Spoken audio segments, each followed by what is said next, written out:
When my wife and I were first married, we had 2 miscarriages. And then we got pregnant again.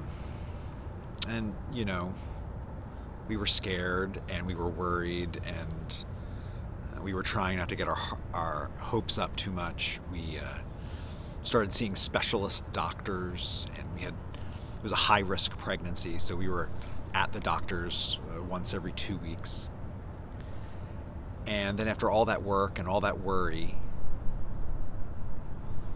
our first daughter was born. And it wasn't long after that that a friend of ours came to visit. I think she was there to visit the new baby, which was great. And she brought us a gift. She brought this little cross, and she handed it to us, and she said that it was from a friend of hers, from her church.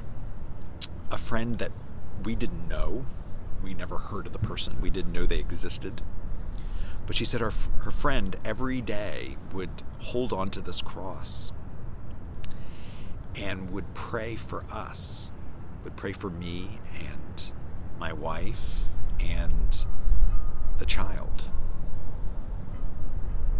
This total and complete stranger soaked this little cross in prayer.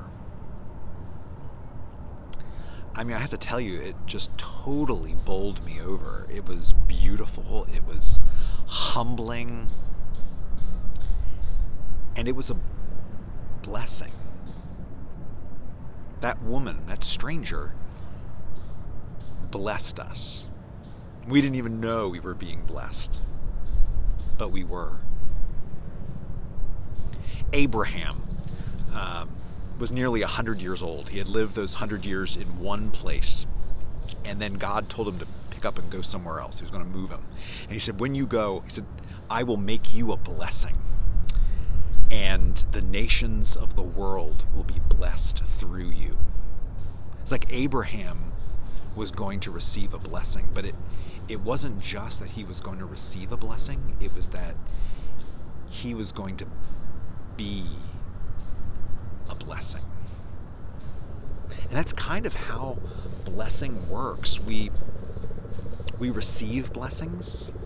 Sometimes we ask to receive a blessing.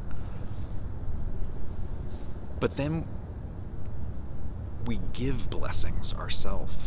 We offer blessings. We become a blessing for someone else. Just like I told the story about this stranger who was blessing us with her prayers, I'm sure that you can think of lots of people in your life who were blessings to you in sometimes small ways, in sometimes big ways. People who, you know, helped form you into the person that you are today. People that when you were down, when you were out, when you were sick, when you didn't know what end was up, that they were there for you. Maybe they were a parent or a grandparent, maybe it, you know, was a teacher or a coach, maybe a neighbor or a clergy person. But somebody blessed you. And when you think of them right now, that feeling you get when you think of this person that blessed you, that's what it feels like to be blessed. We bless people by giving them our time, by giving them our attention, by giving of ourselves to them, by giving gifts to them, by making them feel important, by making them feel that they are loved. That's how we bless people. In a former church of mine, there was a young woman who was a huge part of this church. I mean, everything the church did, she was there. Didn't matter if it was church service or a midweek service or a dinner or a meeting, like whatever it was. She was there. Everyone in that church knew her and loved her. And she had been carrying around this huge, heavy secret of these horrific things that had happened to her entire life. Things that were still going on. And she hadn't told anyone, not another living soul. Until one day she told us. She told us what had happened to her, what was happening to her. And when she told it to us, it was like this series of events unfolded. And it was like cascading events that ended up liberating her and freeing her in ways she probably didn't even think were possible. That community, that church community, was a blessing to her. I mean, I sometimes think, what would have happened if she wasn't a member of that community? I sometimes wonder, what if that community wasn't as open and loving? What if that community didn't like offer itself in a posture of blessing? What would have happened to her? Would she ever have opened up?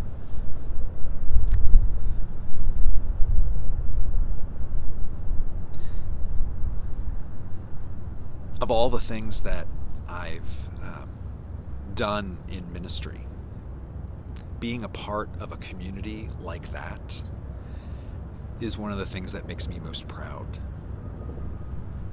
It was beautiful. And here's the thing, no one showed up on Sunday mornings like, okay, today we're going to be a blessing.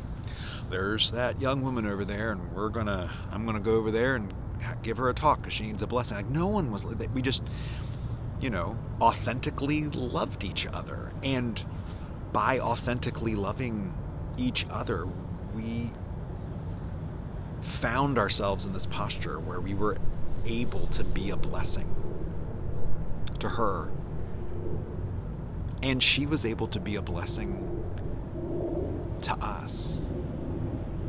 That is how blessing sometimes goes. Sometimes you're very intentional. You know someone that needs a blessing in your life. You know someone that's down. You know someone that's hurting and in pain.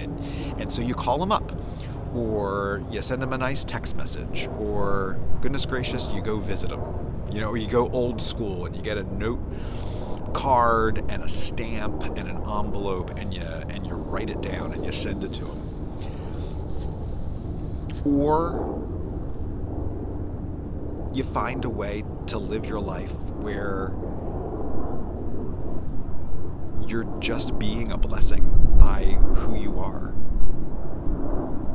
We can be a blessing intentionally, but we can also bless people without even ever really knowing it.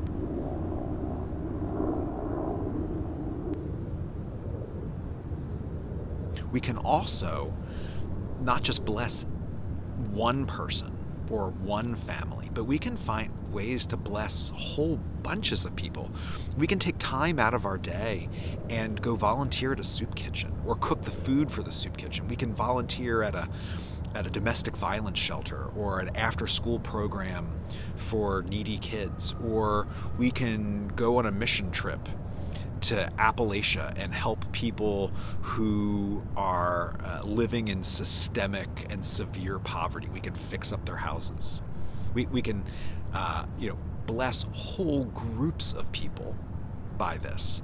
And if we're unable, because we're physically unable, or we just don't have the time to go and stand over a pot of soup or travel to Appalachia, we can write a check.